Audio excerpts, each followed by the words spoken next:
India and Israel have strengthened their relationship over the past several years. From defense cooperation to technology and trade, both the nations have built close strategic ties, right? And now, India has unexpectedly entered a political debate taking place between Israel and the United States.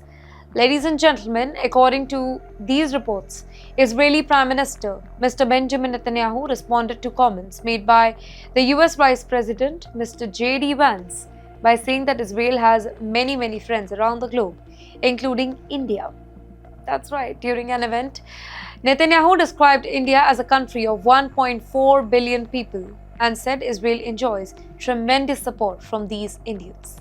In fact, he also highlighted Israel's strengths in technology, cybersecurity, and innovation while defending his country's international partnership. Now, think about why this matters. Whenever world leaders publicly mention another country during an important diplomatic discussion, those remarks attract global attention. Now, India today is not being viewed as one of the world's largest democracies. It is increasingly being recognized as important strategic partners by countries around the globe. Whether it is technology, whether it is defense, artificial intelligence, or cybersecurity, India's global importance continues to grow. Well, Mr. Netanyahu's comments also reflect how international relationships are becoming more interconnected. Countries today no longer depend on just one partner.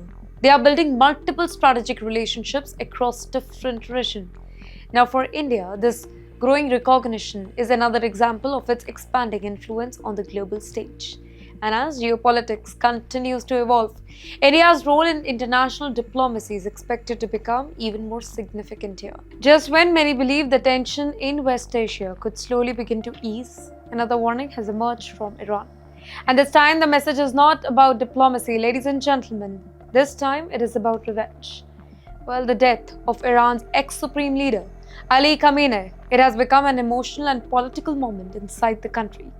In fact, senior military leaders, they are now making strong statements, promising that those responsible will face consequences further.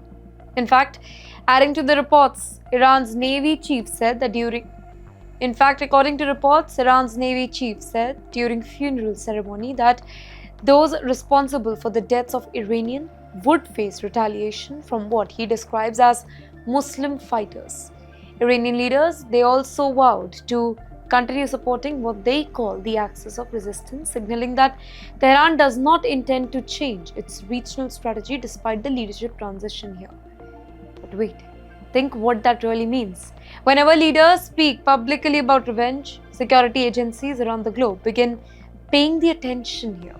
In fact, statements like these, they are not just directed at domestic audience. They are also watched very carefully by governments across West Asia, the United States, and Israel.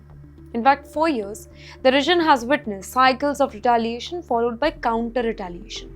Every new warning raises fear that another confrontation could begin before diplomatic efforts have a chance to succeed. In the meantime, military analysts say that such statements often increase security alert across the region. Countries strengthen surveillance, military bases raise the preparedness level, and intelligence agencies monitor every possible development. Now, for ordinary people who are living across West Asia, every fresh warning, it simply means more and more uncertainty. Families hope that political leaders choose dialogue instead of conflict. But every new threat makes peace seem more distant from here.